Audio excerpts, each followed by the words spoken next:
الشيطان الرجيم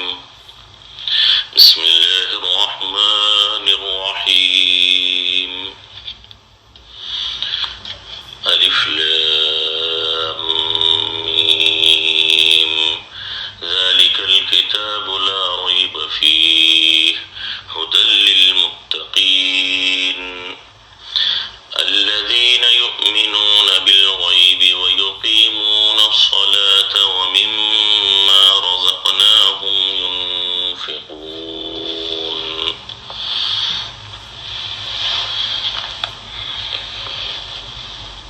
اقامت کے اوپر بات چل رہی تھی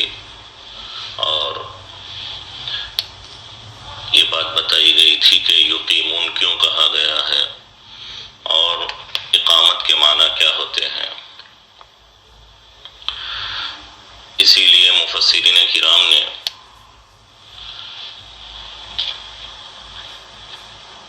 قرآن کریم کی تعبیرات کے اندر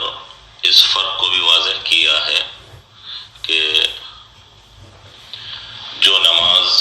یوں ہی ادا کر لی جاتی ہے وہ صرف صلاۃ وغیرہ سے تعبیر کی جاتی ہے یا ادائے صلاۃ سے تعبیر کی جاتی ہے، اور جو کمال اور آداب اور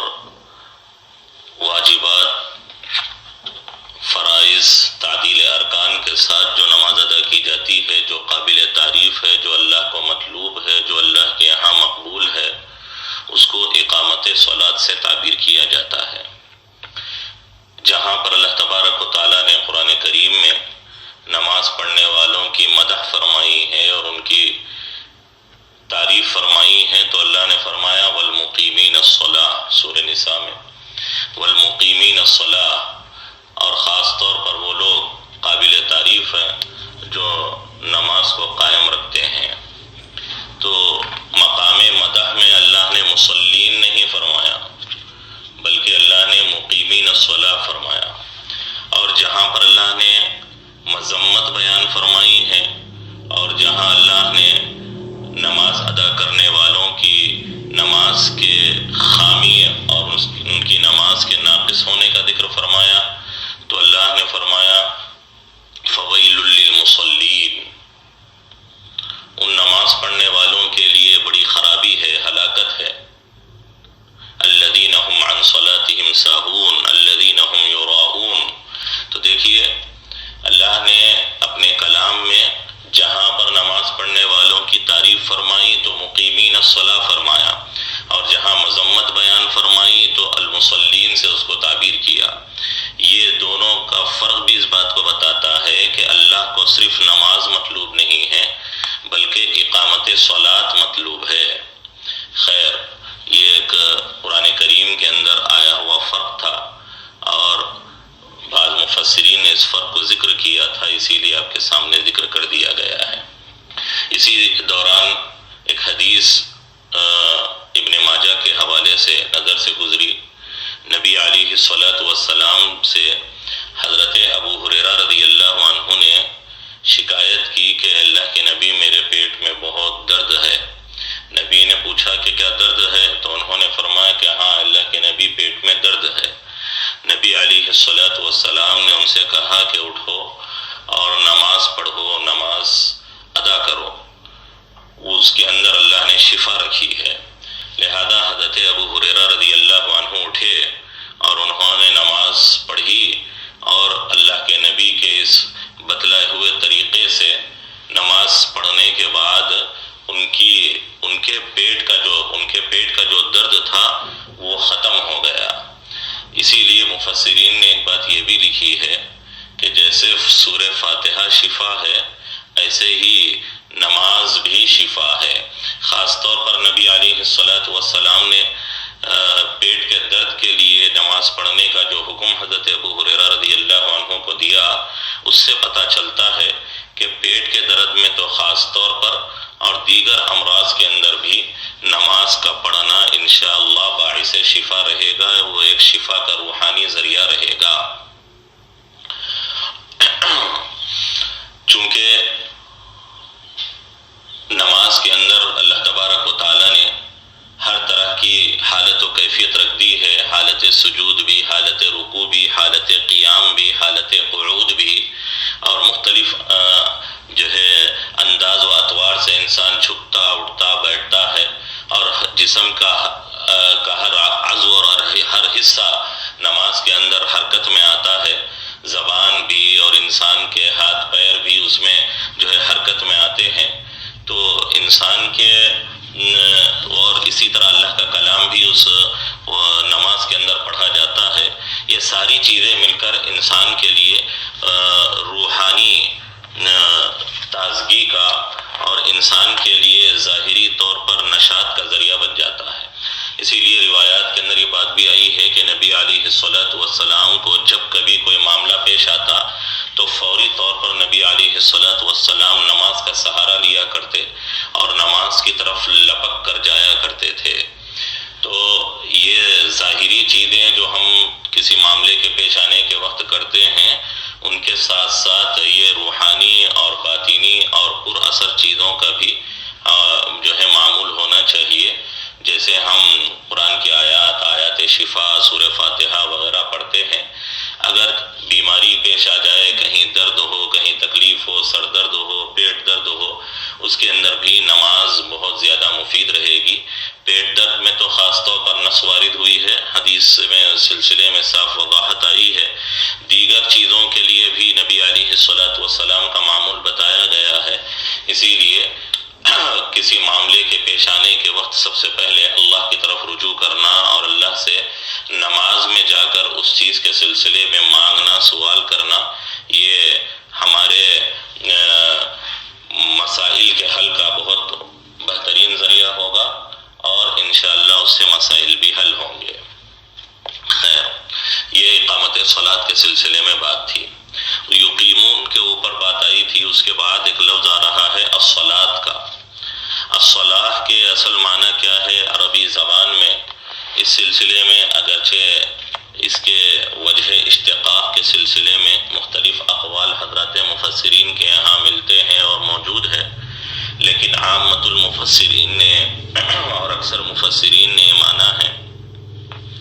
کہ صلاۃ کے اصل معنی دعا کے آتے ہیں۔ صلاۃ کے اصل معنی دعا کے آتے ہیں۔ قرآن کریم کی تعبیرات بھی اور حدیثوں کے اندر آئی ہوئی تعبیرات بھی یہ دعا کو بتاتی ہے، اور نماز کے اندر دعا ایک اہم حصہ ہوتی ہے۔ اس لحاظ سے دعا کے معنی کے طور پر اس کو لے لیا گیا ہے۔ قرآن کے اندر تو صاف طور پر یہ بات آئی ہے کہ وَصَلِّ عَلَيْهِمْ، آپ ان کے لیے دعا کیجئے، اور حدیث میں بھی یہ لفظ صلاۃ کا لفظ آیا ہے اور دعا کے معنی میں استعمال ہوا ہے۔ نبی علیہ الصلوۃ والسلام نے فرمایا ایک روایت کے اندر کہ جب تم میں سے کسی آدمی کو کھانے کی دعوت کی جانب بلایا جائے اور دعوت دی جائے تو چاہیے کہ اس کا جواب دے اور دعوت قبول کر لے۔ اگر وہ روزے سے ہو، وَإِنْ كَانَ صَائِمًا، اگر جس مدعو جس کو دعوت دی جا رہی ہے اگر وہ روزے سے ہو اور جو ہے دعوت قبول نہ کر سکتا ہو، کھانا نہ کھا سکتا ہو روزے کی وجہ سے، تو نبی نے فرمایا فَلْيُصَلِّ، تو اس کے حق میں دعا دے دے۔ نہیں جا سکتا، داعی بلا رہا ہے اور میزبان جو ہے دعوت میں آنے کے لیے اصرار کر رہا ہے، تو نبی پاک صلی اللہ علیہ وسلم نے فرمایا کہ یہ مدعو اور مہمان اگر روزے سے ہے، نہیں جا سکتا، دل خوش نہیں کر سکتا جا کر، تو کم از کم یہ تو کر سکتا ہے کہ فَلْيُصَلِّ، نبی پاک صلی اللہ علیہ وسلم فرمایا کہ اس کو چاہیے کہ وہ داعی اور میزبان اور دعوت دینے والے کے حق میں دعا کر دے، اس کے لیے برکت کی، خوشی کی اور عمل صالحہ کے توفیق کی، درازی عمر کی، جو بھی دعا ہو سکتی ہے اس کے لیے کر دے۔ تو فَلْيُصَلِّ کا لفظ آیا ہے فَلْيَدْعُو کے معنی میں۔ تو صلاۃ کے اصل معنی اکثر مفسرین کے یہاں اور لغت کے اندر بھی وہ دعا کے آتے ہیں، اسی لیے اسی سے دعا کے معنی ہی سے اس پوری عبادت کو کے لیے شریعت نے صلاۃ کا لفظ لے لیا ہے۔ بعض جو ہے مفسرین کا یہ ماننا ہے کہ یہ اصل میں دعا کے معنی میں استعمال نہیں ہوا ہے، دعا کے معنی سے نہیں لیا گیا ہے، بلکہ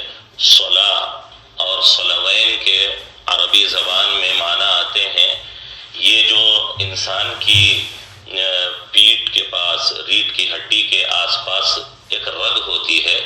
اس کو صلا کہا جاتا ہے عربی زبان میں، اور دونوں طرف وہ رگ ہوتی ہے، دائیں جانب بھی اور بائیں جانب بھی، اس کو صلوین کہا جاتا ہے۔ تو اس رگ کے لیے جو لفظ استعمال ہوتا ہے عربی زبان میں صلا کا، اس سے یہ معنی لیا گیا ہے، اس لیے کہ رکوع اور سجدے میں انسان ان دونوں رگوں کو ہلاتا ہے اور حرکت دیتا ہے، اس اعتبار سے جو ہے اس کو جو ہے صلا کے لفظ سے لیا گیا ہے۔ یہ جو ہے اپنے اپنے اشتقاق کے وجہ اشتقاق کو ماننے کی مختلف صورتیں ہیں، اس سے مانا جا سکتا ہے۔ عربی زبان میں صلا کے معنی دعا کے بھی آتے ہیں لغت کے اندر، اور الصلاۃ کے معنی عربی زبان میں وہ اس رگ کے بھی آتے ہیں جو ریڑھ کی ہڈی کے بازو میں ہوتی ہے، دائیں جانب بھی اور بائیں جانب بھی۔ چونکہ مناسبت اب اس میں یہ ہے کہ رکوع و سجود میں انسان ان دونوں رگوں کو حرکت دیتا ہے، اور جو ہے رکوع و سجود میں جانے کی وجہ سے وہ حرکت میں آتی ہیں۔ اس مناسبت سے صلاۃ سے یہ معنی، اس رگ کے معنی سے یہ صلاۃ کا لفظ لے لیا گیا ہے۔ اس مناسبت سے بھی بعض حضرات مفسرین اس کو اس سے مشتق مانتے ہیں۔ اور عربی زبان میں مصلی اس گھوڑ سوار کے لیے استعمال ہوتا ہے لغت کے اعتبار سے، جو دوسرے نمبر پر جو ہے ریس میں اور مقابلے میں دوسرے نمبر پر جو آتا ہے، اس کو مصلی سے تعبیر کیا جاتا ہے۔ اس مناسبت سے اور اس معنی کے اعتبار سے کہ پہلے نمبر پر جو ہدف تک اور منزل تک پہنچ جاتا ہے، تو اس کی اس رگوں کے پیچھے یہ جو ہے وہ صلوین، یعنی جو سامنے جو آدمی پہنچتا ہے اس کی پیٹھ کی رگوں کے پیچھے یہ دوسرا آدمی جانے والا ہوتا ہے۔ اس مناسبت سے صلوین، اس مناسبت سے مصلی کہا جاتا ہے اس گھوڑ سوار کو جو ریس میں دوسرے نمبر پر، مقابلے میں دوسرے نمبر پر کسی کے پیچھے پہنچتا ہے۔ تو وہ بھی اسی مناسبت سے مصلی اسے کہا جاتا ہے کہ سامنے والے کی ان رگوں کے بالکل پیچھے اس کا سر ہوتا ہے اور اس کے پیچھے یہ پہنچتا ہے، اس لحاظ سے۔ اور بعض مفسرین نے یہ وجہ مناسبت بھی مانی ہے کہ دوسرے نمبر پر آنے والے کو مصلی کہا جاتا ہے، چونکہ صلاۃ بھی دوسرے نمبر پر، یعنی ایمان کے بعد دوسرے نمبر پر صلاۃ ہی آئی ہے۔ گویا آنے کے اعتبار سے بھی اور فرضیت کے اعتبار سے بھی، اہمیت اور مقام و منزلت کے اعتبار سے بھی ہمارے اسلام میں ایمان کے بعد سب سے بڑا دوسرا مقام، دوسرے نمبر پر آنے والی چیز وہ کیا ہے؟ صلاۃ ہی ہے۔ اس لحاظ سے بھی جو ہے وہ صلاۃ سے مشتق مانا جاتا ہے، صلاۃ سے مشتق لیا گیا ہے۔ خیر بہرحال یہ جو ہے دو اقوال ہے، اور بھی اس سلسلے میں حضرات مفسرین نے صلاۃ کے مادہ اشتقاق کے سلسلے میں مختلف اقوال ذکر کیے ہیں، لیکن یہ دو لفظ زیادہ مشہور ہے، یعنی یہ دو وجہ اشتقاق زیادہ مشہور ہے۔ ایک تو دعا کے معنی میں ہے، جیسا کہ اکثر مفسرین کا ماننا ہے، اور قرآن و حدیث سے بھی اس کے اوپر دلائل موجود ہے۔ دوسرا میں نے بات بتائی کہ صلاۃ کا معنی عربی زبان میں اس رگ کے آتے ہیں جو انسان کے کمر میں دائیں اور بائیں ہوتے ہیں، اور ان دونوں رگوں کو صلوین کہا جاتا ہے۔ حرک الصلوین، اس نے اپنے دونوں رگوں کو حرکت دی۔ تو اس مناسبت سے اور اسی مناسبت سے مصلی دوسرے نمبر پر آنے والے کے لیے بھی استعمال ہوتا ہے۔ خیر بہرحال نماز کے لیے چونکہ میں نے بتائی کہ بات رکوع اور سجود میں انسان ان دونوں رگوں کو حرکت دیتا ہے، اس مناسبت سے صلاۃ سے لفظ الصلاۃ لے لیا گیا ہے۔ یہ دونوں اپنی اپنی جگہ صحیح اور جو ہے اپنی اپنی جگہ مناسب ہو سکتے ہیں، اس میں کوئی مضائقہ نہیں ہے۔ اس سے مشتق مان لیں چاہے اس سے مشتق مان لیں۔ خیر، وَيُقِيمُونَ الصَّلَاةَ، اور وہ لوگ جو نماز کو قائم کرتے ہیں۔ عامت المفسرین نے یہاں پر الصلاۃ سے فرض نماز ہی کو مراد لیا ہے، اس لیے کہ جس وقت یہ آیتیں نازل ہو رہی تھی اس وقت فرض نماز ہی کی زیادہ اہمیت تھی، سنن اور واجبات وغیرہ کی تفصیلات اتنی زیادہ وارد نہیں ہوئی تھی، اور مقام مدح میں یہ آیتیں نازل ہوئی ہے، اسی لیے یہاں پر وہ فرض فرض نماز مراد لی جائے گی۔ اگرچہ بعض حضرات مفسرین نے تمام نمازوں کو، نوافل کو، مستحبات کو، سنن کو، واجبات کو، سب کو مراد لیا ہے، لیکن اکثر مفسرین کا ماننا یہ ہے کہ یقیمون الصلاۃ کہہ کر جو تعریف کی گئی ہے وہ لوگ جو فرائض کو صحیح طریقے پر ادا کرتے ہیں، نماز ادا کرتے ہیں، وہ لوگ مراد ہیں۔ آگے بات آ رہی ہے وہ یقیمون الصلاۃ ومما رزقناہم ینفقون، اور ان چیزوں میں سے جو ہم نے دیا ہے ان کو، اس میں سے وہ لوگ خرچ کرتے ہیں۔ اصل میں تعبیر یوں ہونی چاہیے ینفقون مما رزقناہم، وہ لوگ خرچ کرتے ہیں ان چیزوں میں سے جو ہم نے ان کو دے رکھا ہے۔ تو ینفقون پہلے آنا چاہیے اور مما رزقناہم بعد میں آنا چاہیے، اس لیے کہ وہ متعلق ہو رہا ہے مما رزقناہم یہ ینفقون سے، اور متعلق اور معمول بعد میں آتا ہے، عامل پہلے آتا ہے، ینفقون پہلے آنا چاہیے۔ لیکن انفاق فی سبیل اللہ کی اہمیت کے پیش نظر یہاں پر معمول کو مقدم کر دیا گیا ہے۔ کسی چیز کی اہمیت کو بتانے کے لیے بھی معمول کو مقدم کیا جاتا ہے، لہذا انفاق فی سبیل اللہ کی اہمیت کو اجاگر کرنے کے لیے، اس کی اہمیت کو واضح کرنے کے لیے یہاں پر مما رزقناہم جو متعلق ہے اور معمول ہو رہا ہے ینفقون کا، اور ینفقون عامل بن رہا ہے، اس سے اس کو مقدم کر دیا گیا ہے۔ یہاں پہلا لفظ آیا ہے رزقناہم، جو کچھ ہم نے ان کو دے رکھا ہے۔ اب یہ بات کہ رزق کا لفظ جو ہے یہاں استعمال ہوا ہے، رزق کے اصل معنی عربی زبان میں لغت کے اعتبار سے حظ، یعنی کسی چیز کا حصہ، الحظ یا نصیب جسے کہا جاتا ہے، حظ کسی کا خاص وہ حصہ جو اسی کا ہو، اس کے لیے یہ لفظ استعمال ہوتا ہے عربی زبان میں۔ کسی کا وہ خاص حصہ جو صرف اس کے ساتھ مختص ہو، کوئی دوسرا اس میں شامل نہ ہو، اس کے لیے یہ لفظ استعمال ہوتا ہے رزق کا لفظ، جس کو آپ عربی زبان میں الحظ سے بھی تعبیر کر سکتے ہیں اور النصیب سے بھی تعبیر کر سکتے ہیں۔ اور اسی لغوی معنی میں قرآن کریم نے رزق کو استعمال بھی کیا ہے۔ اللہ نے سورہ واقعہ میں فرمایا وَتَجْعَلُونَ رِزْقَكُمْ أَنَّكُمْ تُكَذِّبُونَ، تم نے اپنا جو ہے یہی حصہ طے کر رکھا ہے، تم نے اپنا معاملہ یہی متعین کر رکھا ہے کہ تم قرآن کو جھٹلاتے پھرتے ہو۔ وَتَجْعَلُونَ رِزْقَكُمْ أَنَّكُمْ تُكَذِّبُونَ، کہ تم اپنے معاملے کا حصہ اس بات کو طے کر رکھے ہو کہ تم قرآن کو مسلسل جھٹلاتے ہو۔ تم نے اپنے مقدر میں اور اپنے معاملے میں یہ طے کر لیا ہے، یہ حصہ متعین کر لیا ہے کہ تم جھٹلاتے پھرتے ہو۔ یہاں دیکھیے رزقکم، حظکم و نصیبکم کے معنی میں استعمال ہوا ہے، تو لغت کے اندر اس کے اصل یہی معنی آتے ہیں۔ اب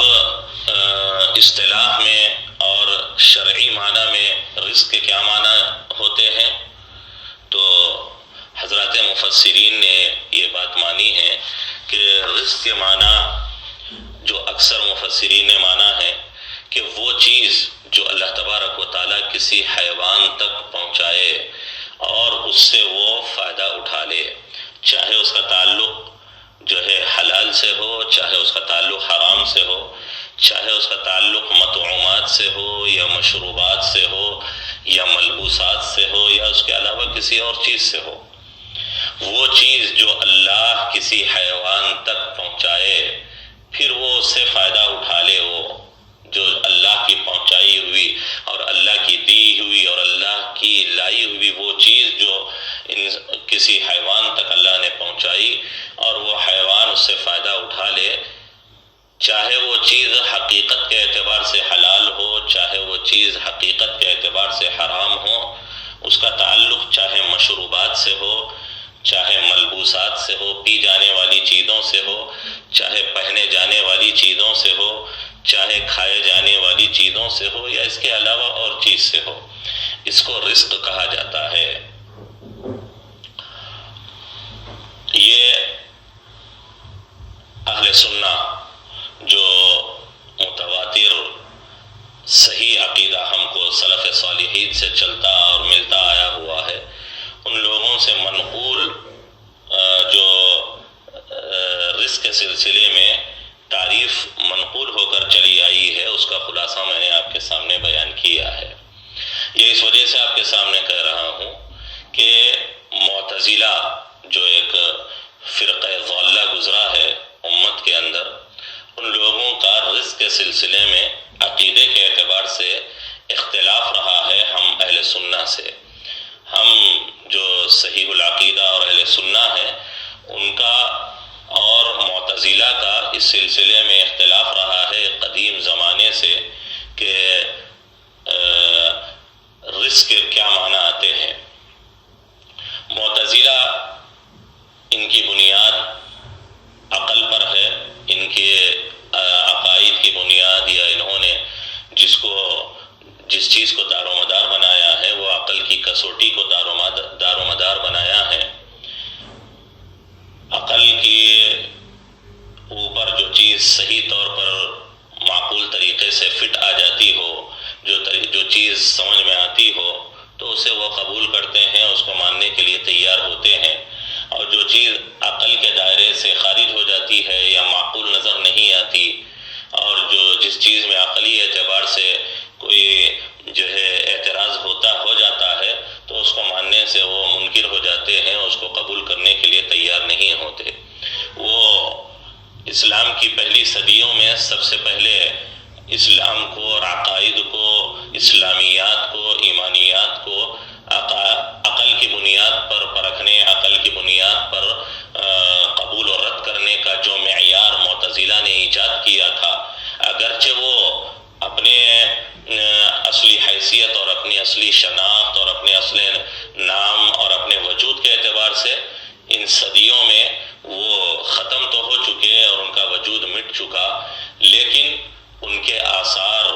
اور ان کے نائبین دوسرے ناموں سے آج بھی دنیا کے اندر موجود ہے۔ آج بھی مسلمانوں میں بہت سارے وہ لوگ ہیں جو اسلام کی ہر چیز کو اور اسلامیات و ایمانیات کو اور عقائد کو وہ عقلی بنیادوں پر پرکھنا اور عقلی بنیادوں پر اور عقل کی کسوٹی پر اس کو دیکھنا اور اس کو آزمانا چاہتے ہیں۔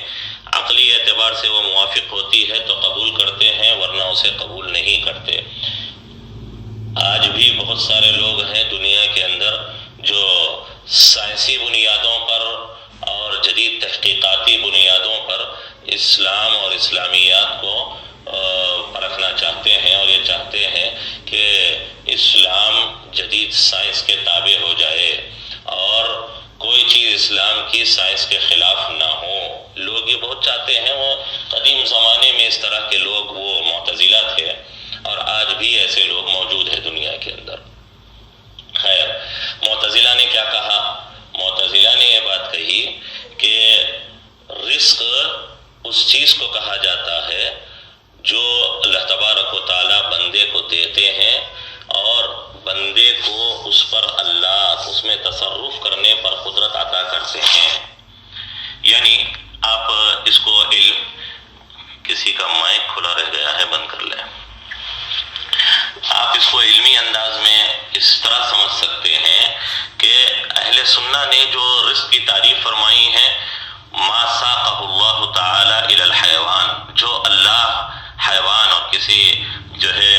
مخلوق تک اللہ کھینچ کر اس کو لائے، پھر وہ اس سے فائدہ اٹھا لے، یہ تعریف کی ہے ہم نے۔ معتزلہ نے تعریف جو کی ہے وہ یہ کی ہے کہ ما اعطاہ اللہ تعالی، جو اللہ بندے کو دے، ومکنہ من التصرف فی، اور اللہ اس میں تصرف کرنے کا اس کو مالک بنا دے یا اس پر قدرت دے دے۔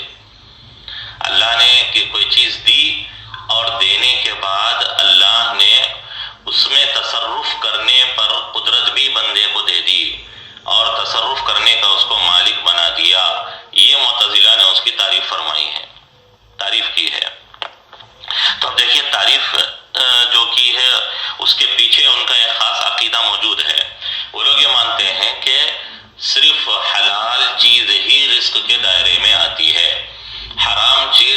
کے دائرے میں نہیں آتی۔ ہم کہتے ہیں کہ حلال ہو کہ حرام ہو، دونوں کے دونوں رزق کے دائرے میں آتے ہیں۔ رزق کے دائرے میں حلال بھی آتا ہے اور حرام بھی آتا ہے۔ وہ لوگ کہتے ہیں کہ نہیں، صرف حلال چیز ہی کو رزق کہا جائے گا، حرام کو رزق نہیں کہا جائے گا۔ ان لوگوں کا ماننا یہ ہے، اور عقلی بنیادوں پر وہ لوگ یہ کہتے ہیں کہ ایک بات یہ دیکھیے کہ اللہ کے علاوہ کوئی رازق نہیں،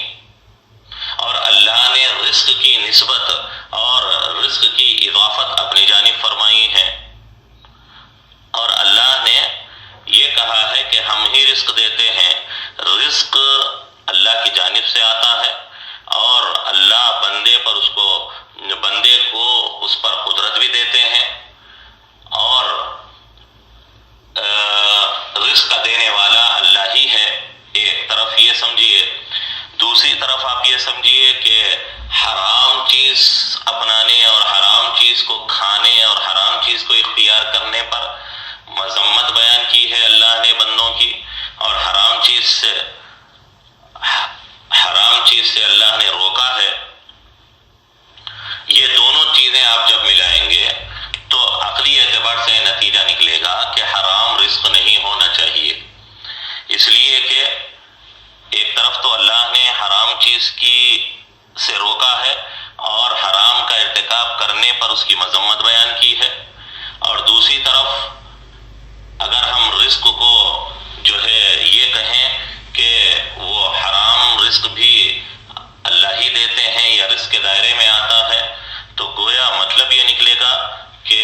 اللہ تبارک و تعالیٰ کی جانب ایک غلط چیز کی نسبت کی جا رہی ہے، اور جس چیز سے اللہ نے روکا ہے وہی چیز کے اوپر اللہ تبارک و تعالیٰ بندے کو قدرت بھی دے رہے ہیں اور بندے تک لا کر پہنچا بھی رہے ہیں۔ تو گویا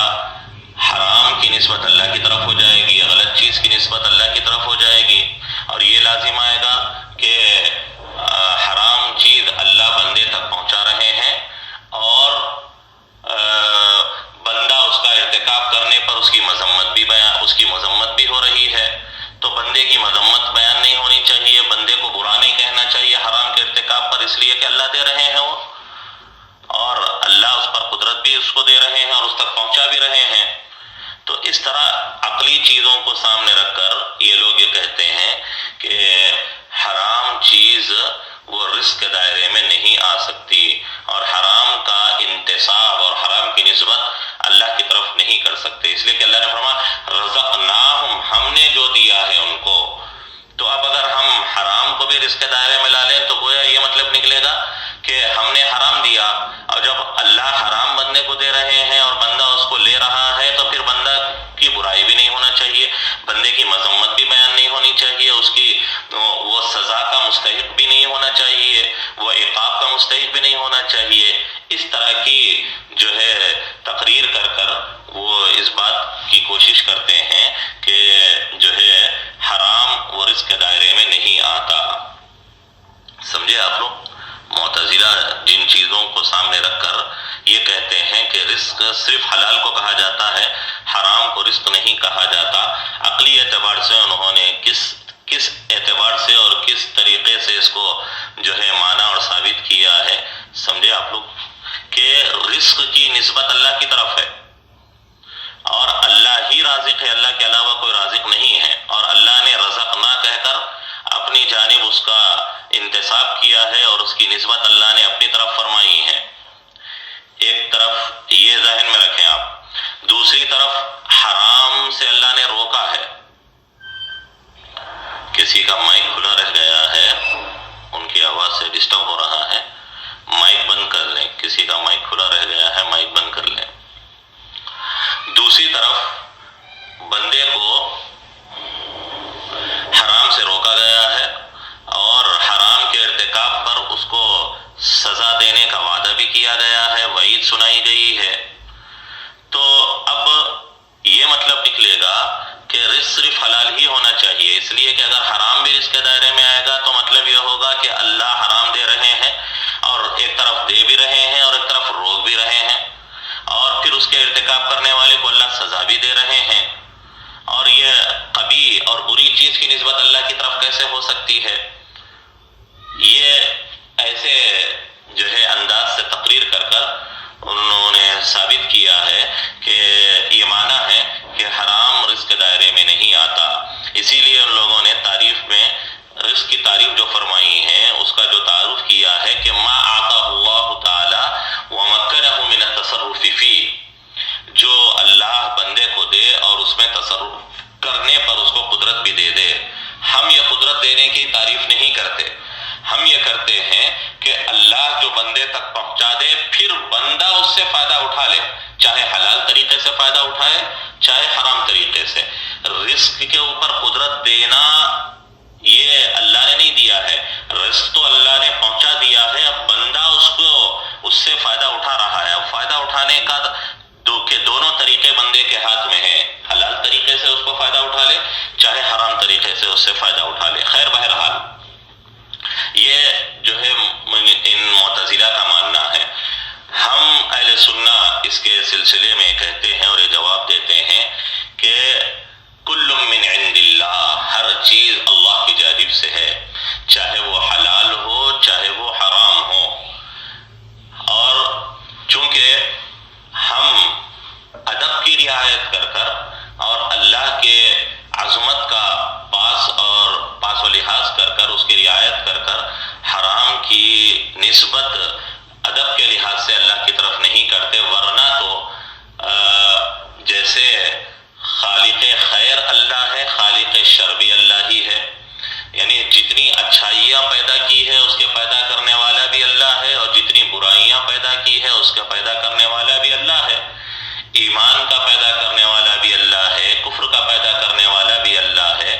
شیطان کو پیدا کرنے والا بھی اللہ ہے، آدم کو پیدا کرنے والا بھی اللہ ہے، جنت کو بنانے والا بھی اللہ ہے، دوزخ اور جہنم کو بنانے والا بھی اللہ ہے. ہمارا عقیدہ ہے کل من عند اللہ، ہر چیز اللہ کی جانب سے ہے، چاہے وہ اچھی ہو چاہے وہ بری ہو. ہاں ہم ادب کا لحاظ رکھ کر اور اللہ کی شان اور اللہ کی عظمت کا لحاظ رکھ کر اس چیز کی بری چیز کی نسبت اللہ کی طرف نہیں کرتے. یہ اپنی جگہ حقیقت ہے کہ خالق ارض و سما اللہ ہے اور خالق الانسان والحیوان اللہ ہے. اسی طرح خالق الکلاب والخنازیر، کتوں کو اور خنزیر کو اور گندی چیزوں کو بھی اللہ نے ہی پیدا کیا ہے. لیکن ہم اللہ کو یا خالق الخنازیر والکلاب کہہ کر دعا نہیں کرتے، نہیں مانگتے، نہیں پکارتے، اس لیے کہ یہ ادب کے خلاف ہے. ادب کی رعایت کرتے ہوئے یا خالق السماوات والارض یا خالق الانس والجن تو کہتے ہیں، لیکن یا خالق الکلاب والخنازیر نہیں کہتے. یہ ادب کا لحاظ کر کر نہیں کہتے، ورنہ تو حقیقت کے اعتبار سے کہا جا سکتا ہے. جیسے اللہ نے فرمایا کہ یہدی من یشاء، اللہ جس کو چاہتے ہیں ہدایت دیتے ہیں، اور اسی طرح یہ بھی فرمایا کہ ویضل، جس کو چاہتے ہیں اللہ گمراہ بھی کرتے ہیں. تو جیسے ہدایت اللہ کے ہاتھ میں ہے اور اللہ کی طرف سے ہے، ایسے ہی گمراہی جو بری چیز ہے، جو نامناسب چیز ہے، غلط چیز ہے، وہ بھی اللہ ہی کے ہاتھ میں ہے، اللہ ہی کے کی طرف سے ہوتی ہے، اللہ ہی کے قبضے قدرت میں ہے. لیکن جیسے ہم یہ کہتے ہیں کہ یا ہادی الناس، اے لوگوں کو ہدایت دینے والے، یہ کہہ کر ہم دعا کرتے ہیں، لیکن ہم یہ دعا نہیں کرتے کہ یا مضل الناس، یہ اے لوگوں کو گمراہ کرنے والے. نہیں، ہم یہ دعا نہیں کرتے. اگرچہ وہ ساری چیزیں اللہ کی طرف سے ہے، لیکن ہم اس کا انتساب اور اس کی نسبت اللہ کی طرف نہیں کرتے. یہ قرآن کریم میں کئی مقامات پر ایسی بات آئی ہے جس میں اچھی چیز کی نسبت اللہ کی طرف کی گئی ہے، اور کسی نامناسب اور بری چیز کی نسبت سے وہاں پر پرہیز کیا گیا ہے، وہاں پر روکا گیا ہے.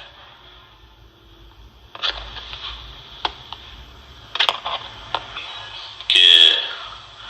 ہر چیز کے پیدا کرنے والے اللہ تبارک و تعالی ہے اور ہر چیز اللہ ہی کی جانب سے ہے، لیکن ادب کی رعایت کر کر بری چیزوں کی نسبت ہم اللہ کی طرف نہیں کرتے. لیکن ہر چیز وہ اللہ ہی کی جانب سے ہوتی ہے. اس کو مفسرین نے دلائل سے بھی، قرآن کریم کی دلیلوں سے بھی ثابت کیا ہے. جیسے آپ دیکھیں کہ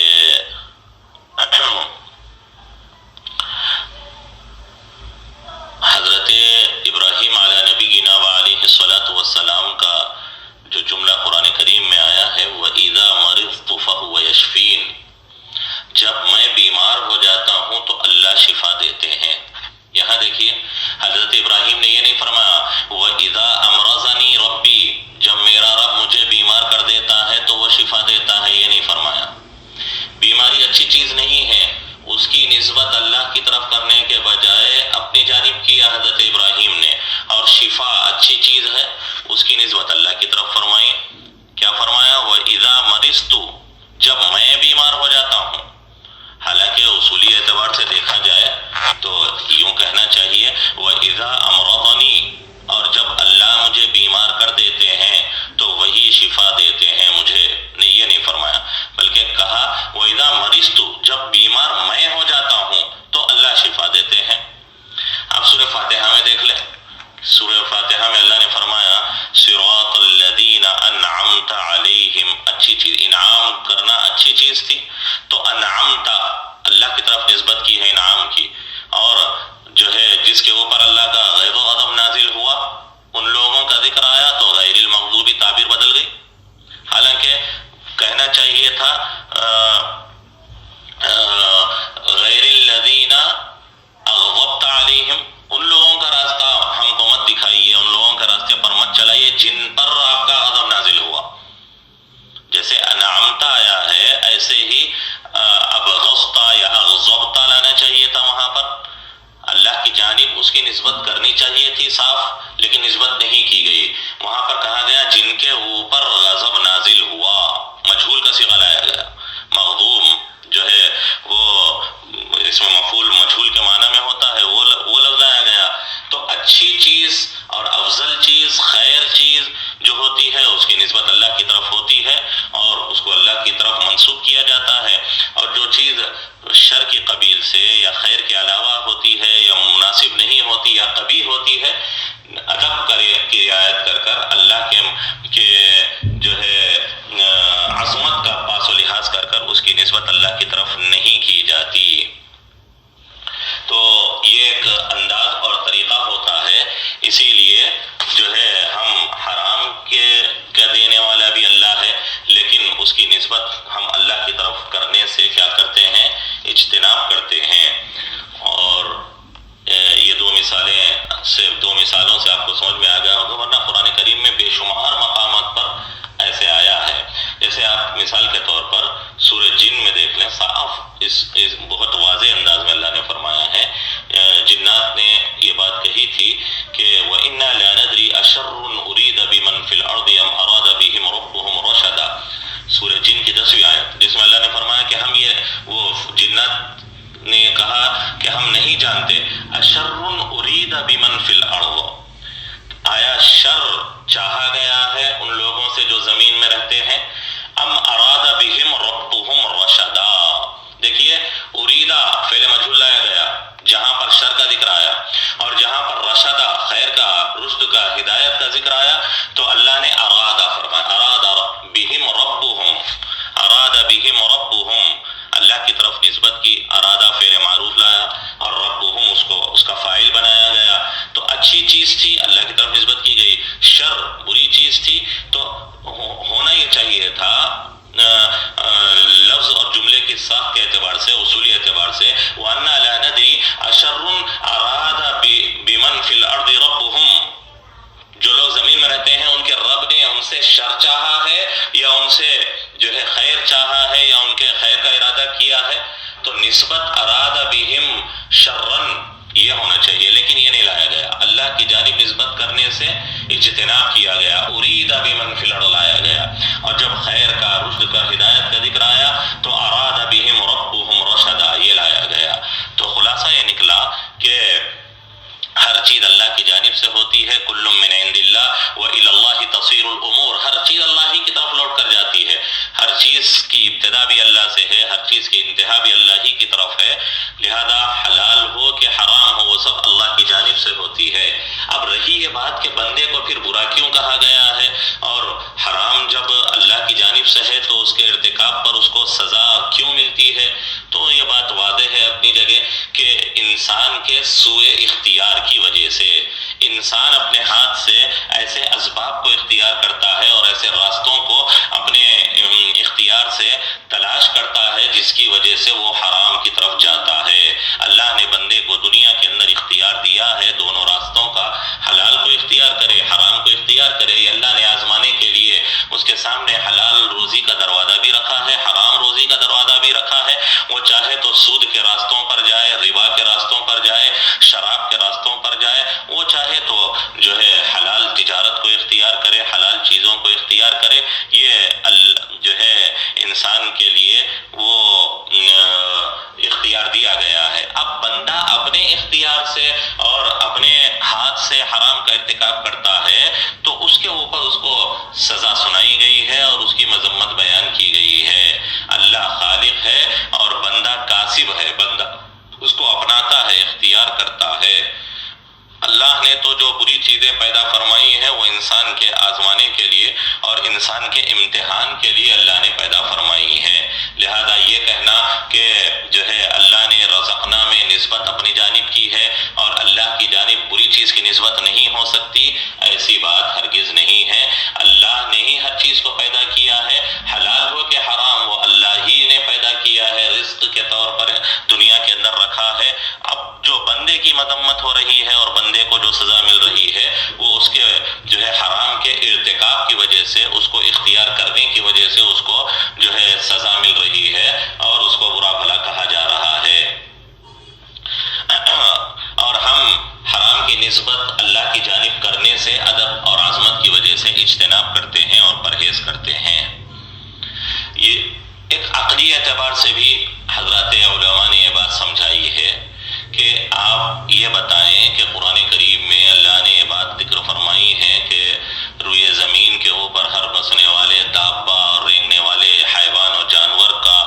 اللہ نے رزق کا ذمہ لیا ہے، اور رزق بندوں اور حیوان تک اور ہر دابہ تک، ہر رینگنے والے جو ہے بسنے والی مخلوق تک اللہ روزی پہنچاتے ہیں، یہ اللہ کے ذمے ہے۔ وما من دابۃ فی الارض الا علی اللہ رزقها، یہ اللہ نے بتایا ہے۔ اب معتزلہ سے سوال یہ ہے اور ان سے یہ پوچھا جائے کہ یہ بتائیں آپ لوگ کہ ایک وہ بندہ ہے جو اپنی زندگی بھر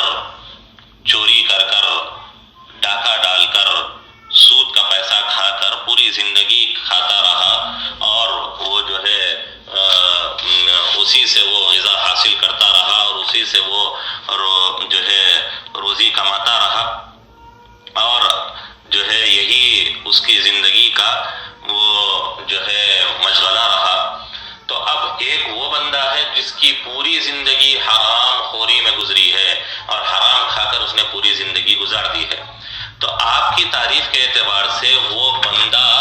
مرزوق ہوا ہی نہیں، اس بندے کو اللہ کا رزق ملا ہی نہیں،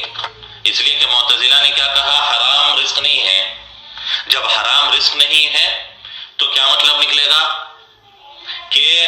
وہ بندہ جس نے پوری زندگی حرام کھائی ہے اس کو اللہ کی جانب سے رزق ملا ہی نہیں، وہ تو کیا رہا؟ پوری زندگی حرام کھاتا رہا، اور آپ نے کہا حرام رزق نہیں،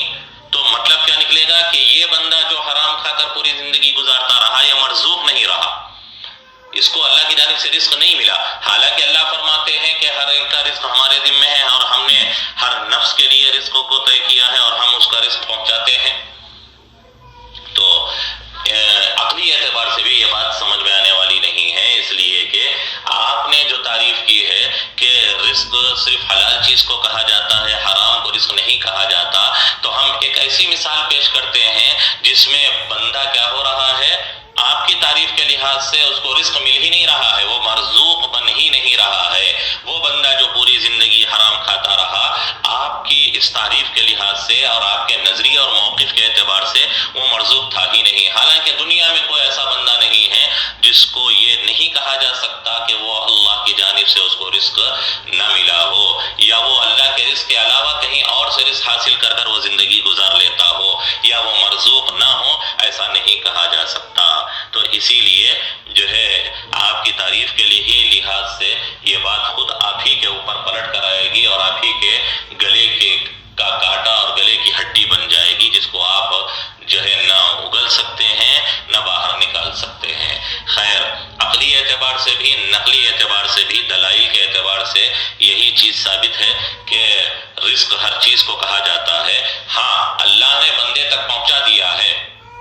اب بندہ اس کو کیسے طریقے سے اختیار کرتا ہے اور کس طریقے سے اس کو لیتا ہے اور کس طریقے سے اس کو اپناتا ہے، اب یہ بندے کا اختیار ہے اور بندے کے ہاتھ میں ہے۔ اسی اعتبار سے بندے کے اوپر پر سزا اور جزا ہوگی۔ اللہ نے لا کے سامنے دو چیزیں رکھ دی ہے، حلال بھی رکھ دیا ہے، حرام بھی رکھ دیا ہے۔ اب اور یہ دونوں کے اوپر رزق کا اطلاق ہوتا ہے، لیکن اب بندے کا سوء اختیار ہے، برا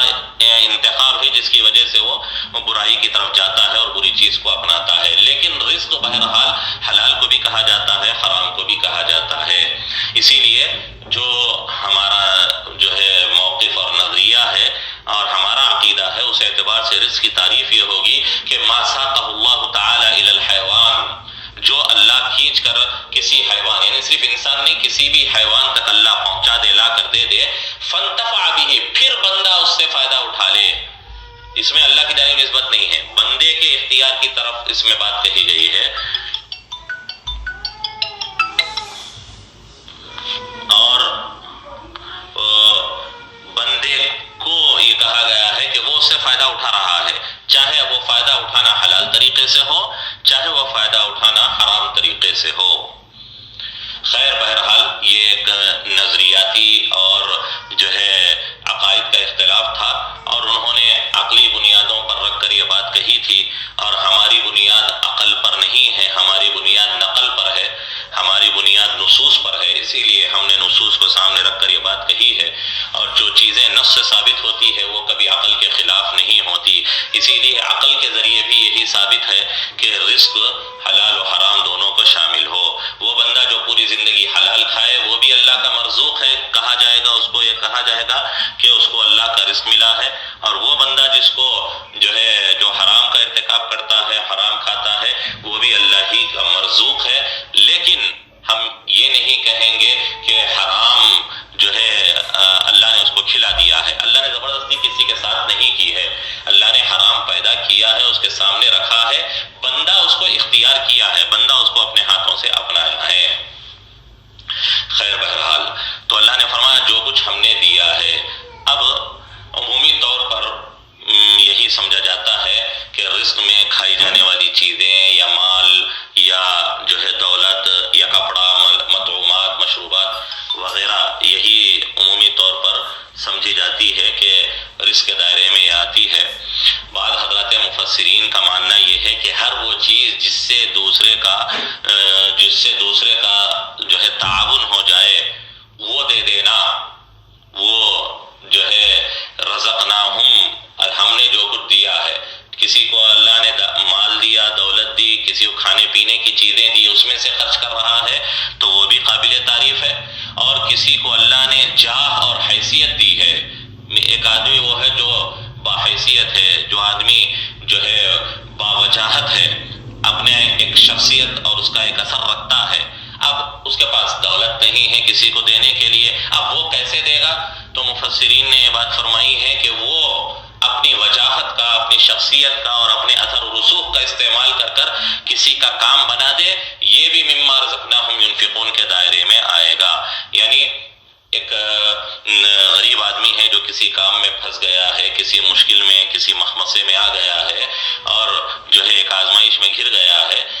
ایک دوسرا آدمی اس کی مدد کرنا چاہتا ہے لیکن اس کے پاس پیسہ ہے نہیں خرچ کرنے کے لیے، لیکن یہ باحیثیت ہے، اس کی ایک وجاہت ہے، اس کی ایک شخصیت ہے، اس کا ایک اثر و رسوخ ہے، وہ اثر و رسوخ استعمال کر کر وہ جو ہے کیا کرتا ہے، کسی کے سامنے سفارش کرتا ہے، کسی کے سامنے جا کر اس کے سلسلے میں وہ جو ہے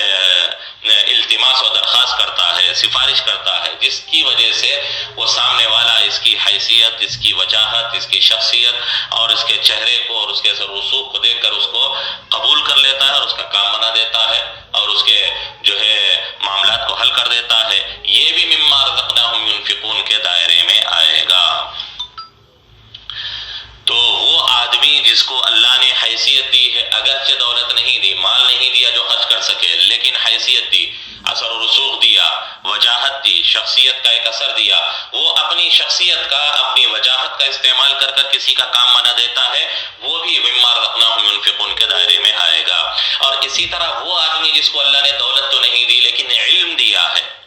اور جس کو اللہ نے جو ہے وہ اپنے علم کا کچھ حصہ دیا ہے، اب وہ آدمی دوسروں کو علم علم دیتا ہے، وہ آدمی دوسروں کو جو ہے سکھاتا ہے، تعلیم دیتا ہے، ادب سکھاتا ہے، وہ آدمی بھی مما رزقناہم ينفقون کے دائرے میں آتا ہے، اس لیے کہ اس کو دیا ہوا اور ملا ہوا جو کچھ ہے وہ اللہ ہی کا ہے، وہ بھی رزق کے دائرے میں آتا ہے، وہ اپنا رزق اپنا علم خرچ کرتا ہے، علم کو پھیلاتا ہے اور لوگوں کو علم سے نوازتا ہے، تو وہ شخص بھی اس مما رزقناہم ينفقون کے دائرے میں آئے گا، اگرچہ وہ خاص دولت نہیں دیتا، اگرچہ وہ مال نہیں دیتا، لیکن وہ کیا کرتا ہے؟ علم سے لوگوں کو آراستہ کرتا ہے، علم پھیلاتا ہے، اللہ نے جو کچھ اس کو علم دیا ہے اس کو خرچ کرتا ہے، گویا جیسے مال دیے ہوئے مال کو خرچ کیا جاتا ہے، ایسے ہی دی ہوئے علم کو خرچ کیا جاتا ہے۔ بعض حضرات مفسرین نے تو یہ کہا ہے کہ جو ہے جو آدمی مال دیتا ہے اس سے انسان کا ظاہر اور انسان کا جسم بنتا ہے، جسم کا کام پورا ہوتا ہے، جو دوسرے کو ادب، علم، اخلاق دیتا ہے اس سے اس کی روح بنتی ہے اور اس کی آخرت بنتی ہے، لہذا مال کے مقابلے میں علم کا دینا یہ اور زیادہ اولا، اور زیادہ وہ قابل تعریف، اور زیادہ وہ قابل قبول رہے گا اور پائیدار رہے گا، اس لیے کہ دنیا کے اندر ایک آدمی نے کسی کو مال دیا، اس کا ظاہری کام بن گیا، اس کا جسم بن گیا، اس کی بیماری دور ہو گئی، اس کی دنیا کی ضرورت پوری ہو گئی، یہ ایک فانی دنیا ہے۔ ایک آدمی ہے جس نے دوسرے کو علم دیا، دوسرے کی تربیت کی، دوسرے کو اخلاق دیا، دوسرے کو اس نے جو ہے قرآن و حدیث کا علم دیا، جس سے اس کی بات اس کی روح بن گئی، اس کا باطن بن گیا اور اس کی آخرت بن گئی جو ابدی ہے اور باقی رہنے والی ہے، لہذا جو چیز فانی ہے وہ اس کے مقابلے میں جو چیز باقی رہنے والی ہے وہاں پر اس کا فائدہ پہنچانا، باقی رہنے والی چیز میں فائدہ ہونا، یہ زیادہ کیا رہے گا؟ افضل اور خیر رہے گا۔ اسی لیے مال کے مقابلے میں علم سے نوازنے والے لوگ وہ زیادہ اولا اور خیر اور افضل ہوں گے ان لوگوں کے جو مال خرچ کرتے ہیں۔ خیر، جن جن چیزوں سے دوسرے کا کام بن جاتا ہو اور دوسرے کا تعاون ہو جاتا ہو اس کو خرچ کرنا، یہ ينفقون مما رزقناہم یا مما رزقناہم ينفقون کے دائرے میں آئے گا۔ یہ تو بطور مثال کے کہا گیا ہے، اور میں نے بات بتائی کہ بعض مفسرین کا رجحان تو یہ ہے کہ مال کے مقابلے میں علم سے نوازنے والے وہ زیادہ افضل رہیں گے۔ اگر کسی کو اللہ نے مال بھی دیا ہے اور علم بھی دیا ہے، وہ دونوں خرچ کرتا ہے تو اس کے مقام کا کوئی ٹھکانہ نہیں اور اس کے مقابل اور اس کے برابر کا کوئی آدمی نہیں، لیکن وہ آدمی جس کے پاس صرف علم ہے، دولت نہیں، اور ایک وہ آدمی جس کے پاس علم نہیں صرف دولت ہے، ان دونوں میں ایک وہ دولت خرچ کرتا ہے، یہ علم خرچ کرتا ہے، افضل کون ہوگا؟ تو حضرات مفسرین کا رجحان یہ ہے کہ نتیجے کے اعتبار سے ان دونوں کا افضل ہونا معلوم ہوگا۔ جو مال دے رہا ہے اس کا نتیجہ یہ ہے کہ آدمی کا جسم بن رہا ہے، دنیا کی ظاہری ضرورت پوری ہو رہی ہے، اس فانی دنیا کے اس کے کام کاج بن رہے ہیں، اگرچہ وہ بھی ضروری ہے اپنی جگہ، وہ خرچ کرنا بھی ضروری ہے، وہ بھی باعث فضیلت ہے، لیکن جب مسئلہ آتا ہے تقابل کا، جب مسئلہ آتا ہے دونوں کے درمیان تفاضل کا، ان دونوں کے مقامات میں اونچ نیچ کا اور تفاوت کا، تو اب یہاں پر فیصلہ ان کے انجام کے اعتبار سے ہوگا کہ ہے دونوں چیزیں اپنی جگہ ضروری، کسی کی مالی ضرورت پوری کرنا اور جسمانی ضرورت پوری کرنا، مال دے کر اس کے دنیا کے کام بنانا، یہ بھی ضروری ہے، اور کسی کو علم سے، اخلاق سے آراستہ کرنا، تعلیم دینا، قرآن و حدیث سکھانا، یہ بھی اپنی جگہ ضروری ہے، لیکن ان دونوں کا جب تقابل ہوگا تو افضلیت کس کو حاصل ہوگی؟ تو مفسرین نے یہ بنیاد بتائی ہے کہ جو آدمی مال دیتا ہے اس سے انسان کا ظاہری جسم بنتا ہے، دنیا کے ظاہری کام بنتے ہیں اور اس فانی دنیا کی ضرورتیں پوری ہو جاتی ہے، اور جو علم دیتا ہے اس کے ذریعے جو فائدہ ہوتا ہے اس کی روح بنتی ہے، انسان کی آخرت بنتی ہے، اور اس سے فائدہ ہونے والا وہ ایک